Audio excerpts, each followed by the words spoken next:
Quisiera darles la bienvenida, amigos míos, a los monumentos de la profecía.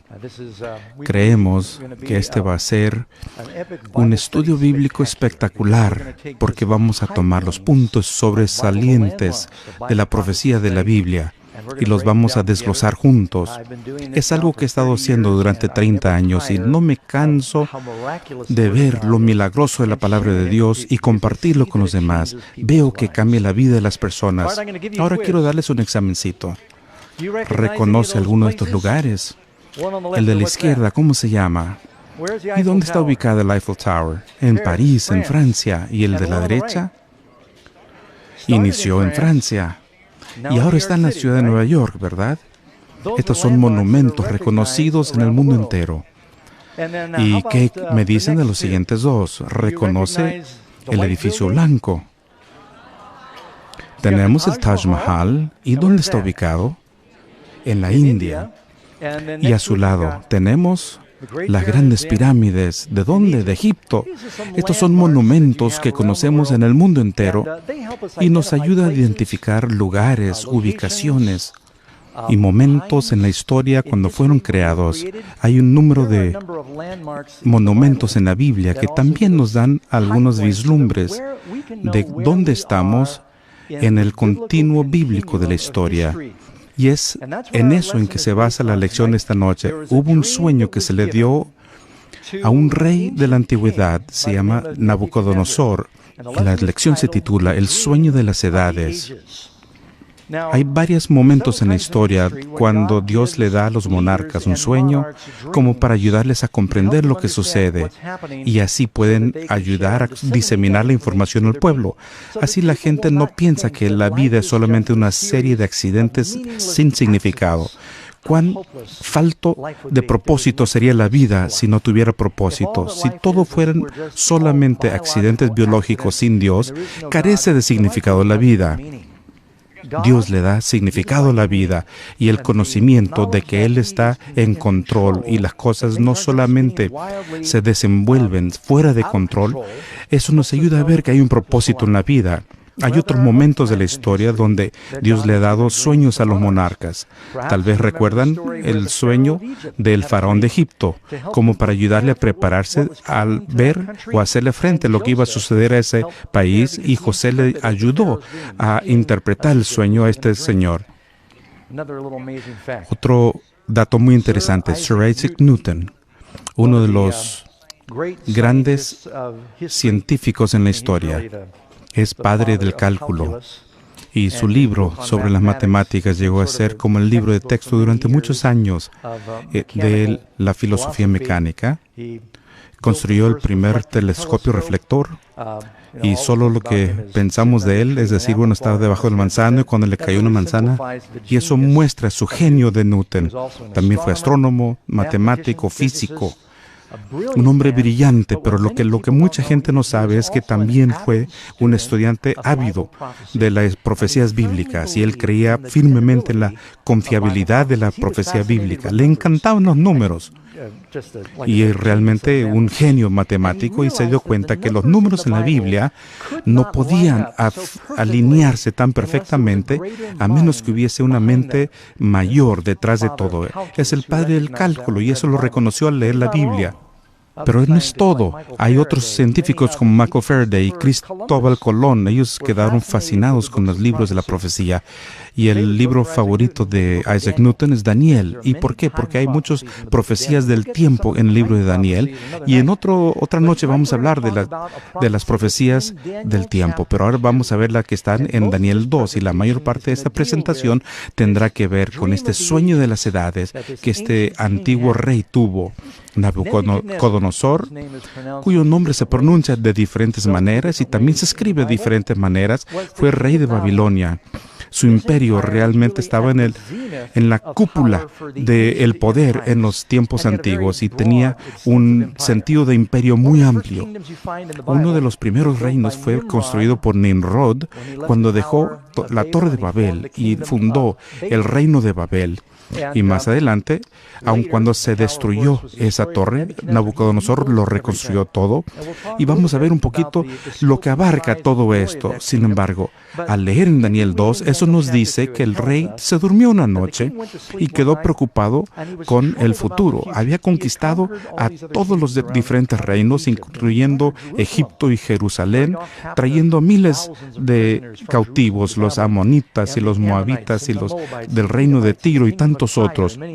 Él llegó a ser un rey de reyes y se preguntaba cuánto duraría. Aun cuando reinó 45 años, a mitad de camino se preguntó: la vida humana es temporal, ¿y qué va a suceder con este imperio cuando yo ya no esté? Salomón se preguntaba lo mismo. Lo construyes todo y es vanidades de vanidades. ¿Qué va a pasar cuando ya no estés? Él se acostó preocupado por el futuro y Dios le dio un sueño maravilloso, sumamente vívido. Y todos tenemos sueños, algunos extraños, sin significado. Antes yo esquiaba y salíamos a esquiar varias veces a la semana y en la noche yo soñaba y decía, bueno, yo estaba esquiando y decía, este no es un sueño sobrenatural, pero como dice mi esposa, me gusta jugar el racquetball y es un juego muy rápido porque uno siempre está dando tiros.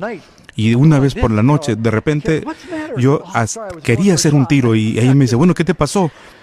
Aún Eclesiastés dice que el sueño viene por la multitud de negocios. No todos los sueños significan algo.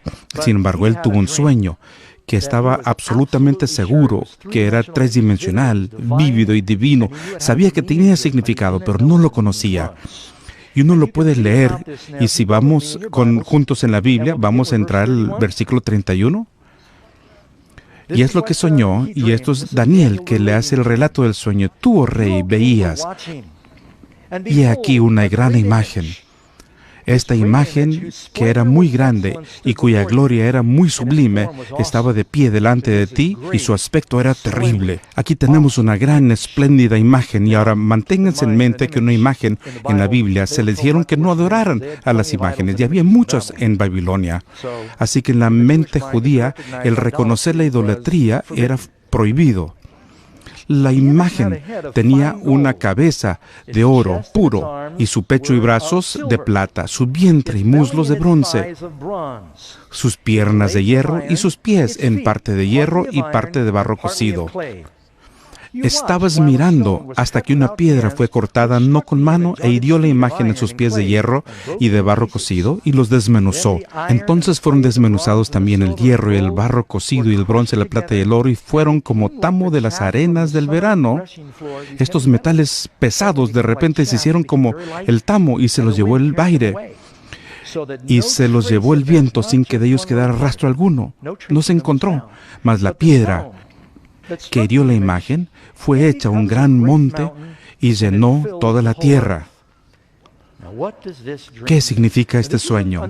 Este es un resumen del sueño y ahora vamos a meternos a la lección y vamos a ver el inicio del capítulo 2 y punto por punto lo vamos a repasar viendo juntos este capítulo porque este sueño de las edades nos da un panorama de la historia desde el momento que Nabucodonosor tuvo el sueño hasta el final de este mundo.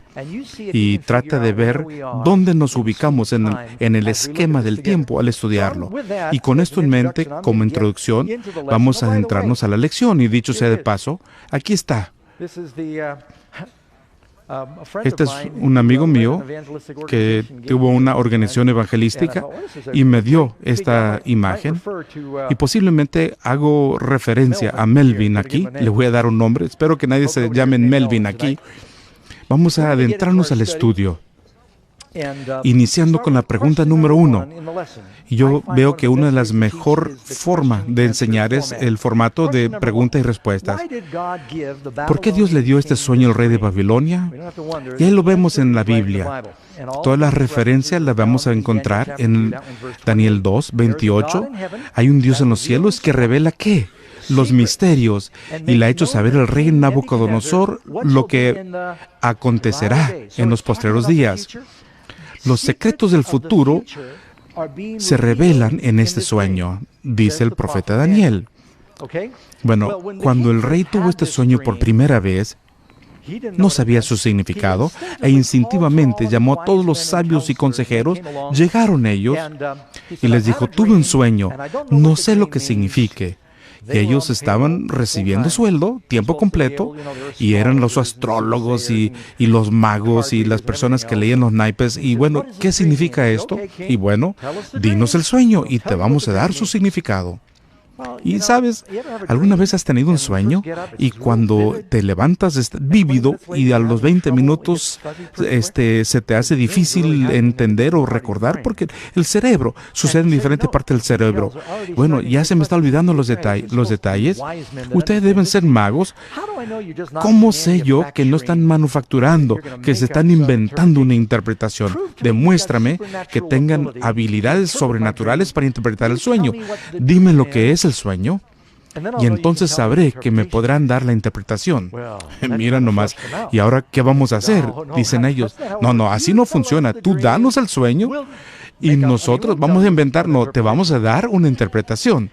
Y él dijo, no, y se empezó a enojar porque ellos estaban haciendo excusas y él quería tener la respuesta del significado de este sueño. Y por eso se irritó. Y la pregunta número 2, cuando los consejeros del rey no pudieron revelarle e interpretar el sueño, ¿cuál fue la orden de Nabucodonosor? Y el rey dijo, y aquí lo podemos ver, la respuesta en 2:12, el rey mandó que matasen a todos los sabios de Babilonia. Y en este punto tengo que darles un trasfondo.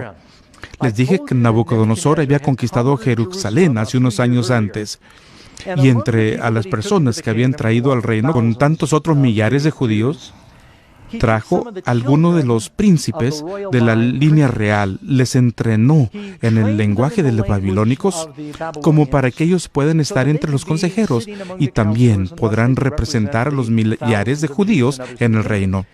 Sabía que los judíos eran personas muy sabias, conocía el templo de Salomón y más, lo había destruido, eran sofisticados y los voy a entrenar, dice, en nuestro idioma. Y eran parte de los sabios, pero no los habían invitado aquí cuando él quiso la interpretación del sueño.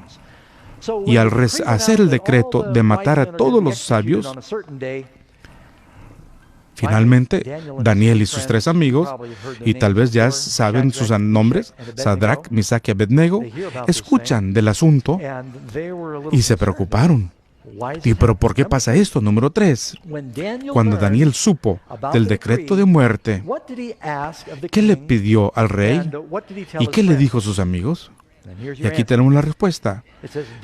Daniel entró y le pidió al rey que le diese tiempo y que él mostraría la interpretación al rey.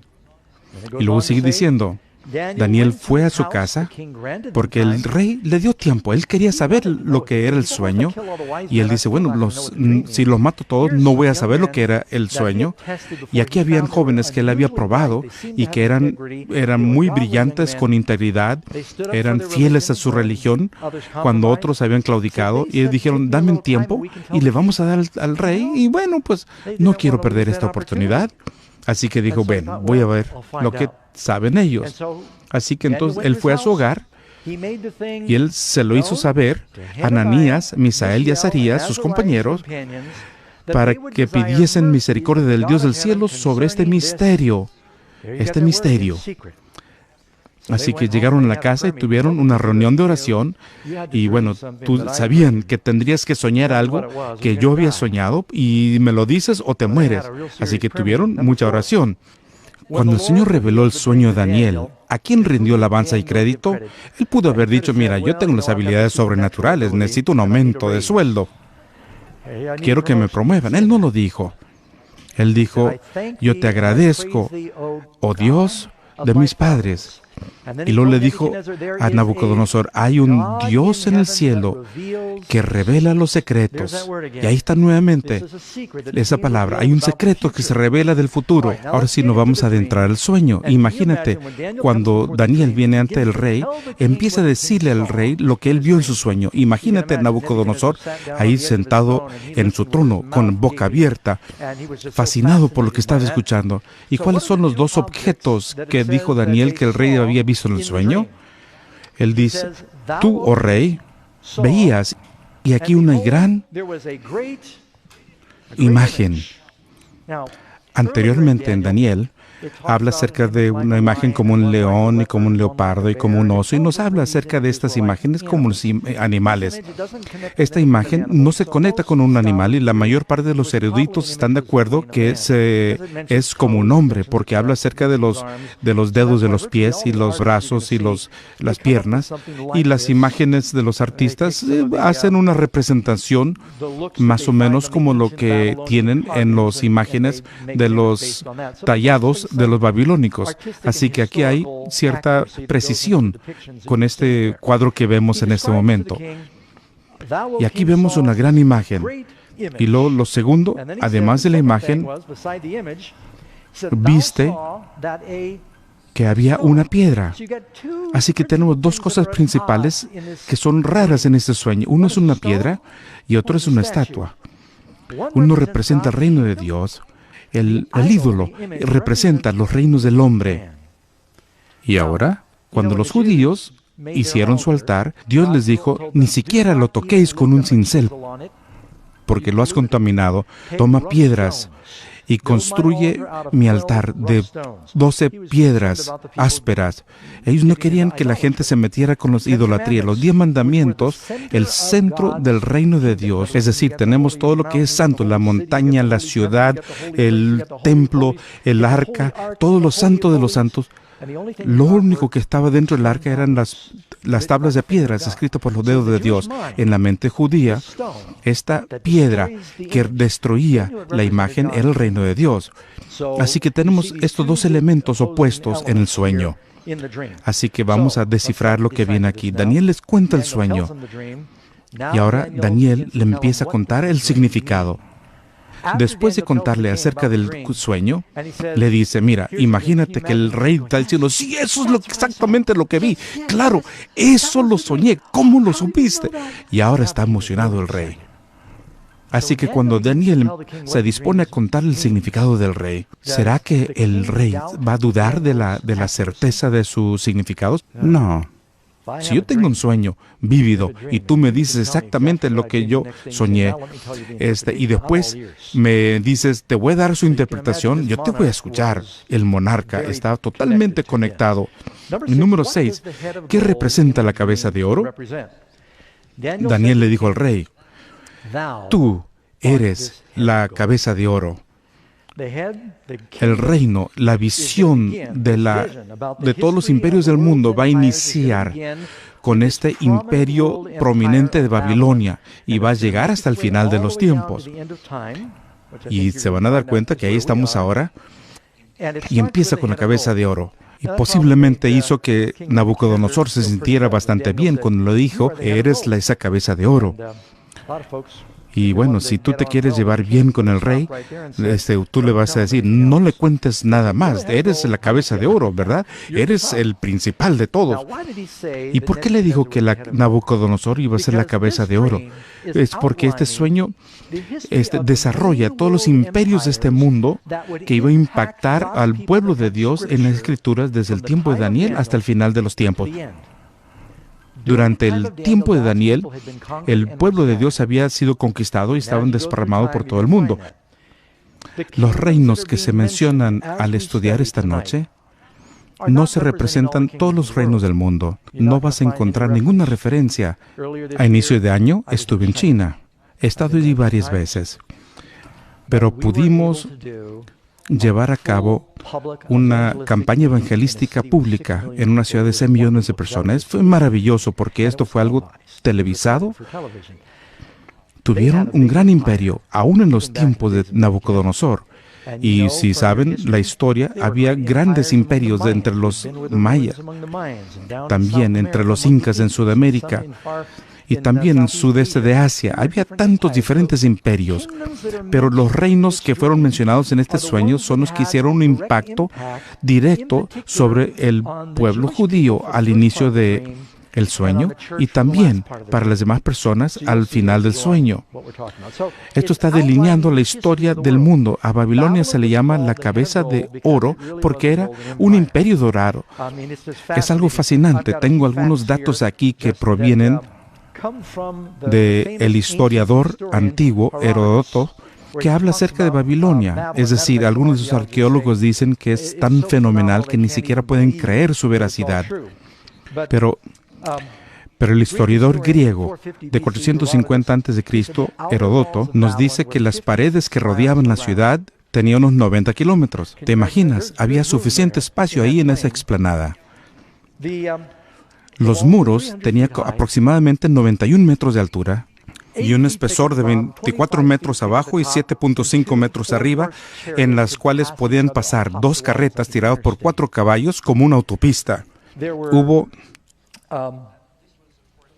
Y esto es durante los 45 años del reinado de Nabucodonosor, que fue cuando en su pleno esplendor, una ciudad cuadrada con aproximadamente unos 24 kilómetros por cada lado, con muros de ladrillo cubiertos con ladrillos vidriados de color azul y oro.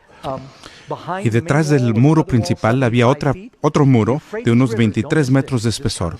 El río Éufrates corría por debajo de los muros, irrigando la ciudad entera.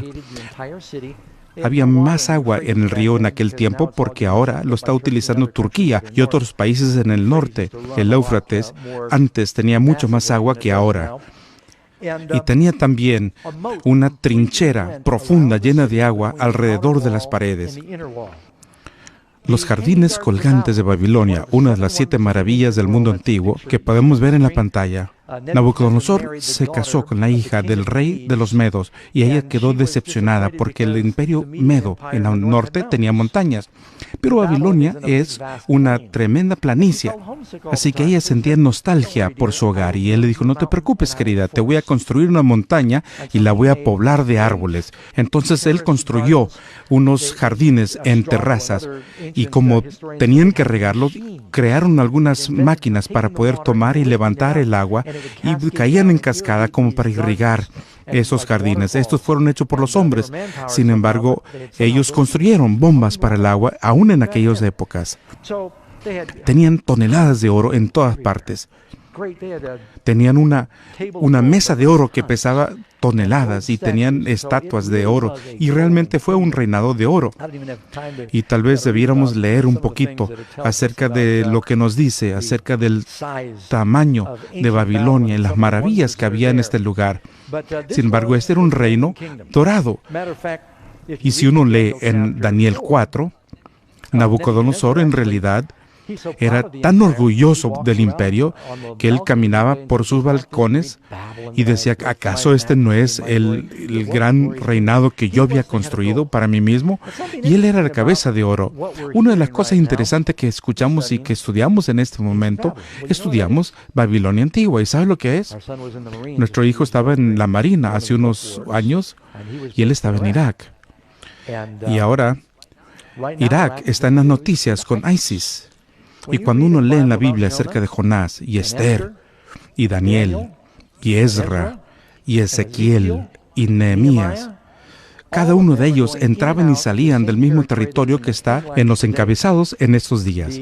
Los guerreros ISIS, depende de cuál elemento estás hablando, luchan ahora para construir, para restaurar un imperio califato, porque se han inspirado por lo que Nabucodonosor una vez tuvo en esa región de antigua Persia. Les gustaría tener su propio imperio, porque los países islámicos están divididos. Y miras un mapa, es el mismo territorio.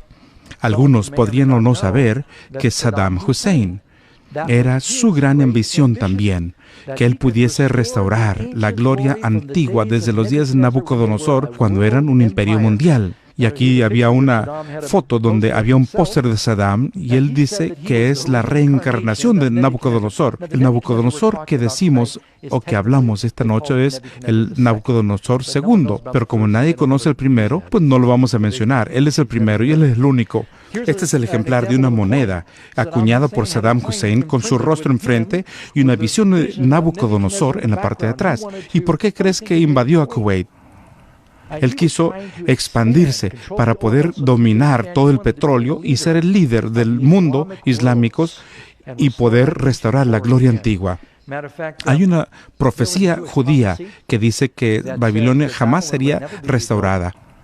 Y Nabucodonosor quiso evitar esa profecía y él dedicó no Nabucodonosor, Saddam Hussein. Él dedicó $500 millones tratando de restaurar la antigua Babilonia de acuerdo a como decía la profecía judía que no podría ser. Y en medio de este primer intento, vemos algunos de los trabajadores aquí, la guerra del Golfo. Y eso detuvo el proceso, se le gastaron todos los recursos y estaba a punto de empezar la reconstrucción cuando se desató la Segunda Guerra del Golfo y finalmente fue arrestado y tuvo un final desafortunado. Aquí está la profecía que encontramos en el libro de Isaías. Habla acerca de lo que sucedería a la antigua Babilonia después de Nabucodonosor. Dice, y Babilonia, y esto es Isaías 13, 19 al 21, y Babilonia, hermosura de reinos, de los ornamentos de la grandeza de los caldeos, será como cuando Sodoma y Gomorra las trastornó Dios.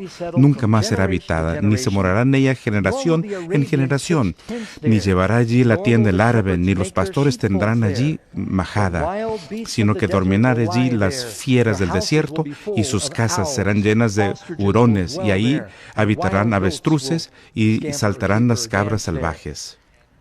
Y uno va este día y no hay nada, nunca pudo reconstruir. Había algunos lugares turísticos y quería que fuera la capital, pero Dios lo detuvo. Regresamos a Daniel, que hablaba con Nabucodonosor. ¿Qué es lo que sucede después de esto en el sueño? Él se detuvo ahí en la cabeza de oro, en número 7. ¿Será que duraría para siempre el reino babilónico? Él dice, después de esto, este es el resto del sueño. Después de ti, ¿qué vendrá? Otro reino. Eso lo pueden escribir. Es inferior a ti. Si yo no puedo tener oro, me contento con el plata. Sin embargo, la onza de plata no es lo mismo que una onza de oro. Los minerales disminuyen en valor en la medida que van bajando. Sin embargo, aumentan en su dureza. Todo a través de la imagen. Y lo acabo de notar, y después hablaremos más de esto. Otra profecía de lo que hablamos es qué va a pasar en Babilonia, y eso sucede en Jeremías. En Jeremías 25:12 dice, voy a castigar al rey de Babilonia, y no fue al rey Nabucodonosor, bueno, también a él sí, pero fue a su nieto que fue castigado. Voy a castigar al rey de Babilonia y a esa nación por su iniquidad, y la tierra de los caldeos lo voy a convertir en desolación. Y eso es lo que encuentras en este momento en esta región. La Biblia nos dice también, al llegar al capítulo 5 de Daniel, y vamos a poder ver todo el libro de Daniel hoy, el capítulo 5 nos habla acerca de cómo sucede. Nabucodonosor, él tuvo un reinado de 45 años y finalmente se convierte, si lees el libro, al final, después de varios episodios, él, al final de su vida, alababa al Dios de los judíos, creía en él. Y tal vez lo podríamos ver en el cielo si llegamos ahí. Sin embargo, su nieto fue diferente. Su nombre fue Belsasar. El papá de Belsasar, Nabonido, estaba fuera del reino, tratando de defender al reino de todos los demás reinos que procuraban atacarlo. Se le había dejado a Belsasar en cargo y era el segundo del reino, y en ese momento le decían rey. Sin embargo, él tuvo una fiesta, y la razón de tenerla es porque todos estaban rodeando a los babilónicos, los medos y los persas, tratando de conquistar a la ciudad. Sus paredes eran tan masivas que el rey joven menospreció la amenaza. Ellos no pueden entrar. Así que tuvieron una gran fiesta. Dice, bueno, tenemos suficientes alimentos como para aguantar un sitio de unos 20 años. Saben que la guerra es muy caro para tener una guerra. Y cuando uno sitia una ciudad, mientras más pueden aguantar, si no puedes conquistar la capital, no puedes alimentar a tu ejército para siempre. Jerusalén fue sitiada durante 2 años con Nabucodonosor antes de caer. Masada, en Israel, fue sitiado por 3 años por los romanos y tuvieron alimentos suficientes como para aguantar el sitio.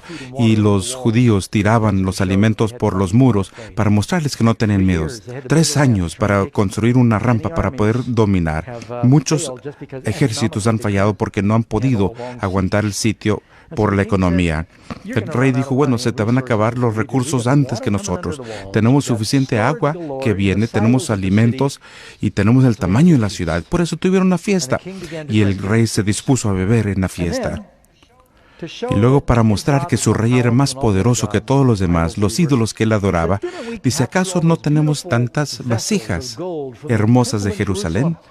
Quiero beber de esas vasijas y quiero brindar a mi Dios utilizando las copas de Jehová. Estaba burlándose del Dios de la Biblia, y por eso pidió a sus siervos que trajeran las vasijas del templo de Salomón y se dispuso a utilizarla para verter vino y beber y brindarle a su Dios, burlándose al Dios de los cielos. Y en medio de su fiesta, de repente, una mano sin sangre apareció. Una mano tremenda, grande, en una pared vacía, y se dispuso a escribir en unas letras que no se entendían, quemando las letras en las paredes, y todo el mundo se congeló, se puso miedo. Tuvo tanto miedo, dice la Biblia, que le chocaban las rodillas. ¿Alguna vez has tenido tanto miedo como para que te choquen las rodillas? La primera vez que yo prediqué, así estaba, y me sudaban las manos, estaba aterrado. Y él nuevamente llamó a todos los sabios.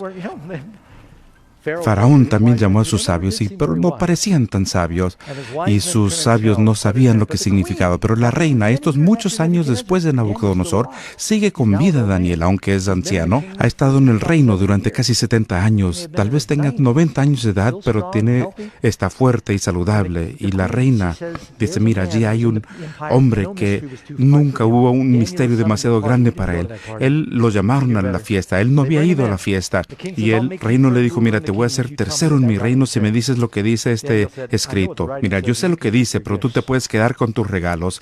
Y Daniel, un anciano, fue invitado. Entonces él dice, el escrito dice, Mene, Mene, Tekel, Ufarsin. ¿Has escuchado esta expresión antes? Mene, contó Dios tu reino y le ha puesto fin. Tekel, pesado has sido en balanza, así se te está juzgando, y fuiste hallado falto. Quedas corto, vas a fallar en el juicio, es decir. Y Pérez, tu reino ha sido roto y dado a los medos y los persas, que están fuera de los muros. Y en ese momento que Daniel estuvo allí, Ciro, fuera del muro, había hecho algo brillante.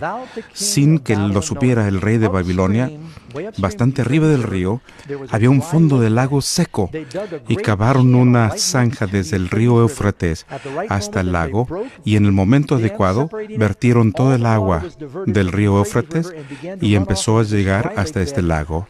El nivel del río, donde pasaba por debajo de los muros de Babilonia, bajó, y como era de noche, el ejército pasó por debajo de los muros, y los soldados que estaban adentro no estaban seguros de lo que había pasado. Y aquí es algo que dice un artista. Algunos de los soldados estaban bebiendo, o a través de alguna traición, que hicieron alguna conspiración, dejaron abiertos los muros del muro interior, y como pasaron por debajo, entraron por los muros. Esa misma noche penetraron la ciudad y mataron a Belsasar. Él es el rey, y Belsasar era el nombre de babilónico de Daniel. Sin embargo, esta es la profecía. Escuchen bien, voy a leerles una profecía que fue escrito por Isaías, el profeta, y sabemos por los rollos del Mar Muerto que Isaías lo escribió 150 años antes de que haya sucedido. Y veamos lo que dice Isaías 45. Así dice Jehová al ungido, a Ciro, y lo nombra 150 años antes de haber nacido. Al ungido, a Ciro, al cual tomé por la mano derecha para sujetar a naciones delante de él y desatar los lomos de reyes, para abrir delante de él las puertas, y las puertas no se cerrarán. Y cuando dice desatar los lomos de reyes, eso significa que los huesos se le mueven, por eso estaba temblando el rey. Y esto es exactamente lo que sucedió. Ciro, el general, entró, conquistaron el reino. Y podemos ir al Museo Británico y podemos ver el cilindro de Ciro. Y yo lo he logrado ver. Y adentro del cilindro, en cuneiforme, lo han traducido. Ahí Ciro habla acerca de la conquista de Babilonia, y yo creo que también se menciona a Jerusalén, porque luego suelta a los judíos para que regresen a su tierra. Y ahora, la cabeza de oro pasa de Nabucodonosor a los reinos de Medo-Persa. Y esto sucede aproximadamente 539 a.C. Y el reino de los persas era muy poderoso y duró del 539 hasta el 331 a.C. Su capital fue Persépolis. Y su moneda circulante fue la plata, algo tan apropiado que fueron representados por los brazos de plata, Babilonia, a los medo-persas, y tuvieron un reino vasto. Sin embargo, la plata no tiene tanto valor como el oro, duraron más tiempo, pero no tuvieron la misma gloria que tuvo Babilonia. Debemos seguir adelante, hay mucho que cubrir y espero que lean Daniel 2 al llegar a casa, que lo lean completamente. Número 8. ¿Qué metal puede representar al rey que siguió a los medo-persas? Y dice ahí en Daniel, un tercer reino de bronce. Aunque decimos bronce, tiene un poquito de estaño y es la palabra que se usaba antes como latón, pero al pulirlo se veía igual. Y dominará a toda la tierra. Y dice Daniel, esto va a tener un territorio más vasto que los persas. ¿Y cuál fue el que viene después de los persas?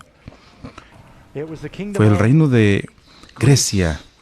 ¿Cuántos han oído hablar acerca de un gobernante macedonio que se llama Alejandro, conocido mejor como Alejandro el Magno? Él conquistó a los persas y en 331 y rápidamente en sus batallas con Daríos y luego en 11 años él pasó por todo el país y no solo tomó el territorio de Persia, sino también fue a los elementos de la India y por Afganistán. Y Alejandro era fenomenal. Y a los 21 años él ya había conquistado a Egipto. Y es fenomenal ver cómo había marchado con todos sus ejércitos. ¿Y de qué creen que fue hecho su armamento? Se le llamaban los soldados de bronce y tenían las espadas de bronce también. Y creo que tengo un cuadro de cómo son sus yelmos. Los yelmos de bronce. El reino de Alejandro duró un poquito más que los de los persas y cada uno de los reinados dura un poquito más, pero los metales no tienen el mismo valor. Estos fueron los soldados de bronce. Y hay una cita de un historiador, Arian se llama, de la Biblioteca Histórica, libro 16, capítulo 12, y es lo que dice del reinado de Alejandro Grande. Estoy convencido de que no hubo nación o pueblo en aquel tiempo donde no llegara su nombre. Pareciera haber una mano divina que residiera tanto sobre su nacimiento y sus acciones. Pareciera que hubiese una mano divina que lo protegía donde iba. Y a pesar de que Alejandro Grande podría conquistar gran parte del mundo, no se conquistó a sí mismo y realmente murió en Babilonia, justo antes de los 33 años de edad. Es más, cuando estaba en su lecho de muerte y no saben si alguien lo había envenenado o si fue una fiebre. Otros dicen que pudo haber sido malaria o alguna otra enfermedad que haya tenido previo a la enfermedad. Pudo haber sido envenenamiento de alcohol y estaba a media conciencia y su esposa le hizo la pregunta. Su hijo era muy joven. ¿Quién va a reinar si tú mueres? Y él dijo, el más fuerte. Y es exactamente lo que sucedió. Su reinado fue dividido en 4 partes y sus generales pelearon unos con otros, pero el reinado de Grecia duró varios centenares de años y eso fue en el tiempo de 331 hasta el 168 a.C. ¿Y qué es lo que creen que sucedió el siguiente año? Si vemos la pregunta número 9, y creo que algunos podrían adivinar qué es lo que sucedió después. ¿Qué metal representa el cuarto reino? Mira, ni siquiera lo he puesto, pero ya lo saben. Daniel 2:40, y el cuarto reino será tan fuerte como el hierro. Así como el hierro puede dominar los demás metales, y era el más fuerte de aquel tiempo, no tenían el acero que tenemos hoy día. Pero uno puede tomar una espada romana hecha de hierro y con esa podías romper una espada de bronce de los griegos. Y se acuerdan cuando David agarró a Goliat, le tomó la espada de Goliat y cuando finalmente él fue a la batalla, él pidió la espada de Goliat. Los filisteos sabían cómo trabajar el hierro y David quería pelear con la espada de Goliat porque era de hierro. podía romper las espadas de tantos otros enemigos. Sin embargo, fue el tiempo de la monarquía de hierro de Roma que nació Jesús. Fueron esos soldados romanos que fueron con sus espadas para matar a los bebés. Y fue una lanza de hierro la que clavó el lado de Jesús. Y tal vez los clavos también fueron de hierro. Y el Roma fue un imperio de hierro. Y así como los persas duraron un poco más que los babilonios y los griegos un poquito más que los persas, los romanos duraron un poco más que los griegos. Nos dice lo que sucedió a través de la historia. Muchos conocen la historia de los romanos. Número 10. ¿Qué sucedería después de la caída del Imperio Romano? Vemos en Daniel 2, 41 y 42. Nos dice, el reino será dividido. Así como los dedos de los pies, que eran parte de hierro y parte de barro, así también el reino será partemente fuerte y parte débil. Y así como se expandió Roma, quisieron abarcar un territorio tan grande que llegó la decadencia y se derrumbó el reino. Y todos hemos escuchado acerca de Nerón, que actuaba irresponsablemente cuando se quemaba el imperio. Escuchamos acerca de las orgías y los juegos en el Coliseo. Y en el tiempo de Augusto César estaban más ocupados con la moral y las familias. Y después de este tiempo hubo algunos Césares militares, y después de ellos llegaron algunos gobernadores inmorales en Roma y proliferó la decadencia, y los demás imperios vieron la oportunidad. Del norte llegaron los bárbaros, y Aníbal llegó también del norte, pero Aníbal llegó antes. Y los romanos estaban bajo ataque continuo. Y finalmente se dividió el reino. Y de paso, quiero compartir algo con ustedes esta noche. Si leen en la historia de Edward Gibbons, la historia y decadencia de la caída del Imperio Romano, y al ver los 5 componentes que contribuyeron a la caída de Roma, vemos algunas de las cosas que suceden similares en el mundo occidental hoy. Hay 5 razones por la caída. Número 1, la socavación de la dignidad y la santidad del hogar. Número 2, el aumento de los impuestos y el gastar dinero público para circos y pan. Y número 3, él lo escribió hace mucho tiempo, una manía desmedida por el placer, donde los deportes se convertían cada vez más excitantes y brutales. Y número 4, el construir armamento, cuando el verdadero enemigo fue la decadencia de las personas.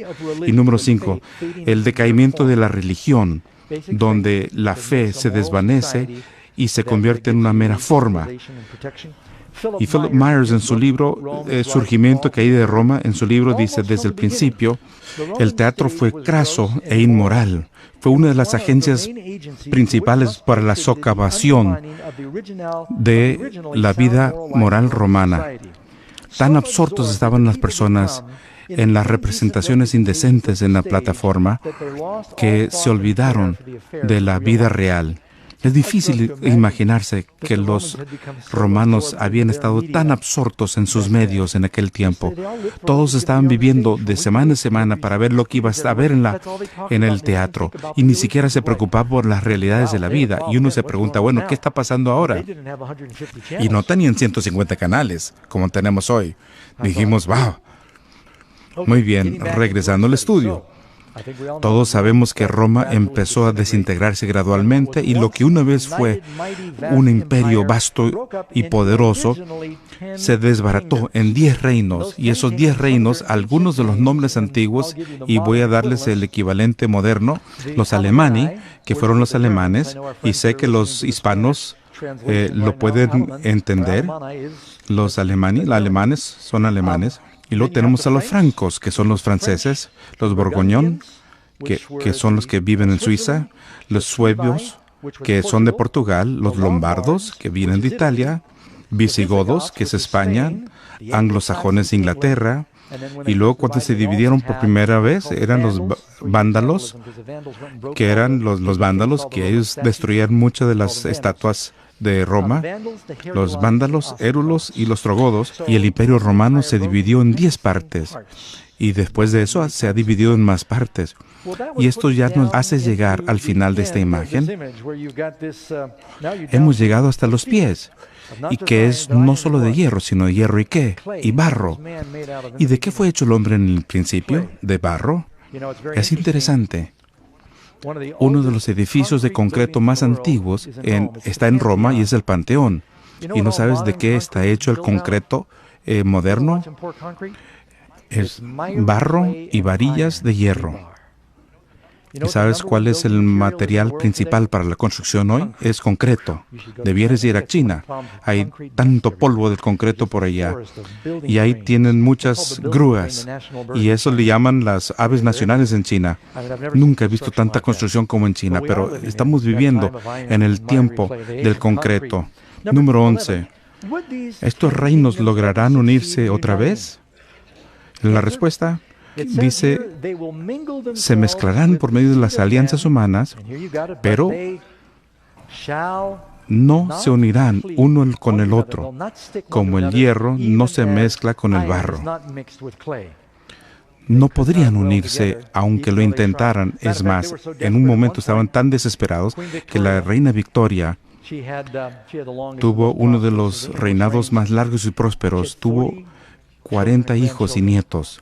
Y al final de su reinado estaba relacionado con cada uno de los líderes de Europa a través del matrimonio. Trataron de volver a forjar y reconstruir esa confederación que tuvo Roma por medio del matrimonio, pero no duró. Es más, vean la historia. Tenemos desde Luis XIV hasta Carlomagno y Napoleón y Kaiser Wilhelm y Adolfo Hitler, todos tratando de... ¿Sabes lo que significa Kaiser en alemán? César.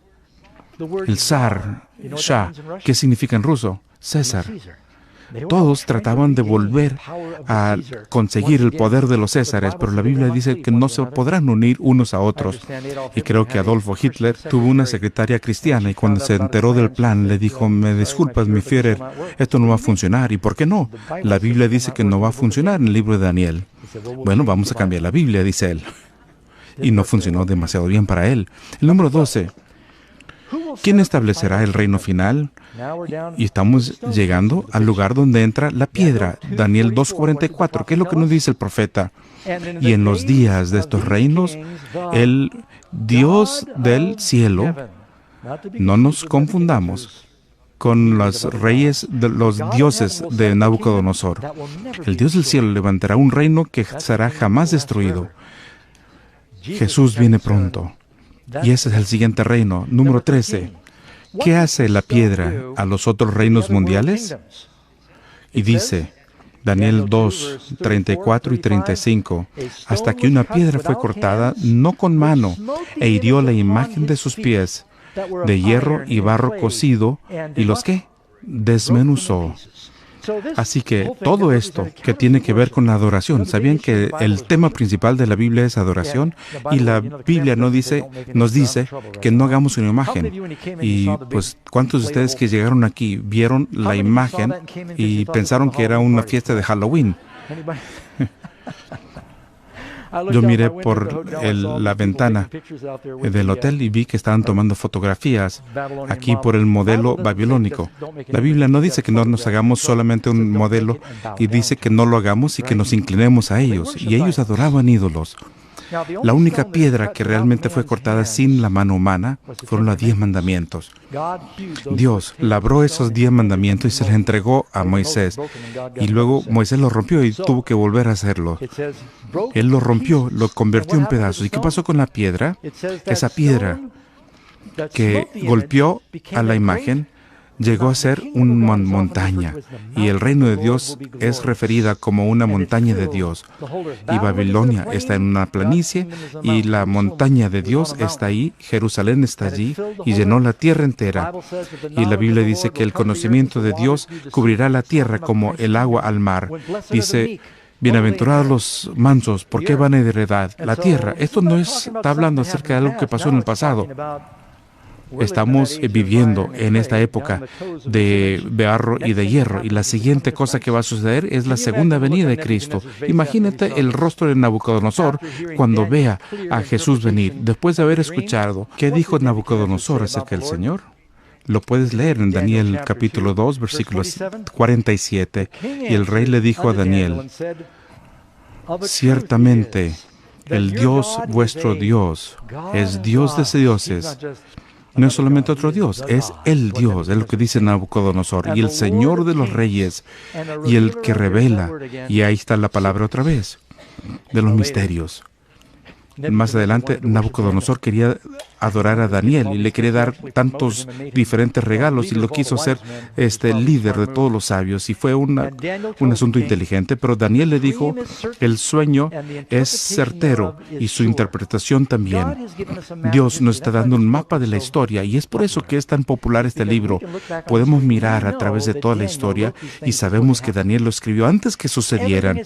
Todo lo que ha sucedido con estos imperios mundiales, que representa la cabeza de oro, Babilonia, que vino y se fue. Más valor no duró tanto como el siguiente. Medo-Persia, la plata, ¿verdad?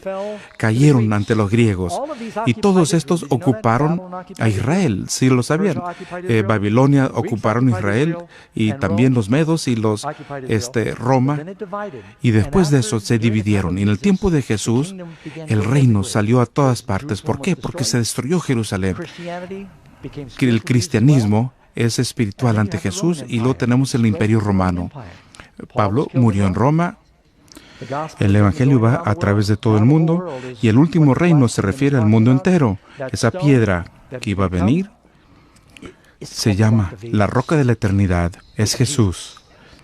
Lo siguiente que va a suceder en esta visión es la venida de Jesús. Estas son profecías interesantes, pero quiero ser honesto con ustedes. Nosotros no hacemos estos seminarios solamente para ser sensacionalistas y que la gente quede anonadada con el poder de la profecía. Toda la profecía es redentora, pero si conocemos todo esto y no conocemos a Jesús, no nos sirve de nada. Dice la Biblia que aún los demonios creen y tiemblan.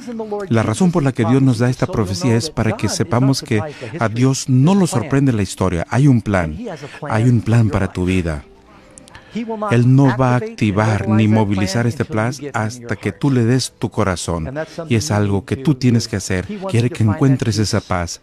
Quiere que tengas ese descanso. ¿Lo has hallado? ¿Tienes esa paz? ¿Eres parte del reino de Dios? Si Él reina en tu corazón ahora, no te preocupes por la siguiente fase de esta visión. ¿No dices amén? Quiero que ores al respecto, y ahora que salga John, él va a cantar para nosotros y vamos a terminar con una oración. My faith has found a resting place, not in a man-made creed. I trust the ever-living one, that He for me did plead.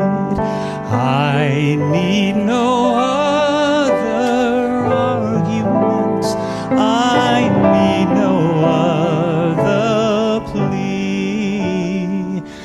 It is enough that Jesus died, and that He died for me.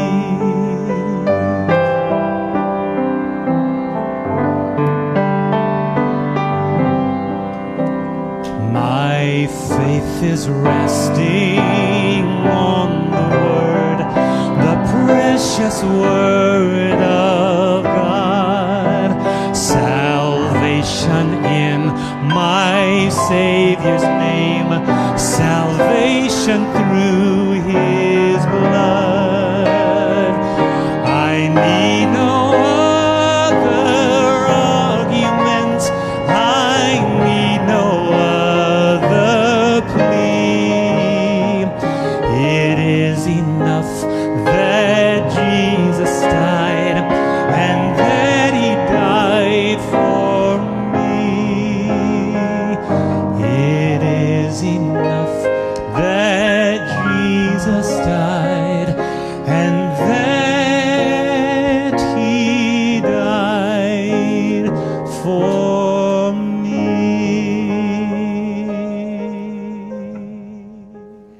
Amén. Muchas gracias, John y Kelly. Qué hermoso. Amigos, esto es el puro comienzo. Hay tanto más que van a aprender que va a transformar tu vida. Es sorprendente para mí que la gente no encuentra mayor interés en el estudio de las profecías que Dios nos ha dado para decirnos que hay un plan. Dios tiene un plan para ti. La Biblia dice que Él está en todas partes. Él es todopoderoso y nos ama tanto que quiere tener una relación personal con cada uno de nosotros. La mayoría de las profecías se entienden mejor mirando hacia atrás. Dice Jesús, cuando estas cosas sucedan, entonces creeréis. Él quiere que miremos hacia atrás y digamos, vaya, realmente Dios sabe lo que sucede. Y esta es solamente una pequeña profecía de las que vamos a compartir con ustedes. En la medida que continuemos los estudios, miraremos hacia el frente. Quiero que hagan planes de venir. Y estoy totalmente sincero. Y les digo de todo corazón, de tantas cosas que podrías estar haciendo en estas siguientes semanas, estando aquí. Esta es la que realmente puede hacer una diferencia eterna para tu vida y también mejorar tu vida el aquí y el ahora. Porque si yo lo que digo es verdad, no hay otra cosa más importante. Este mundo no durará mucho más tiempo y Jesús vendrá como yo lo creo. Y dime, si estar listo para su venida y hacer lo que Él quiere que hagamos en el intermedio, ¿qué más importante puede haber que esto? Dios tiene un plan para nosotros y creemos que o estás viendo por internet o por televisión o porque Dios te ha traído en forma divina aquí en esta noche. Quiero orar contigo. Padre Celestial, gracias por tu presencia aquí, por traernos y estar juntos para estudiar tu palabra. Bendice a cada uno y en la medida que nos unamos para buscar primero tu reino, te ruego que te reveles a ti mismo y que las palabras cobren vida y que tus ángeles estén a nuestro alrededor y todas las personas que están viendo que seamos transformados. Tú has prometido que si nos acercamos a ti, tú te acercarás a nosotros. Si buscamos, hallaremos. Honra tu promesa y te lo agradecemos. En Cristo Jesús. Amén.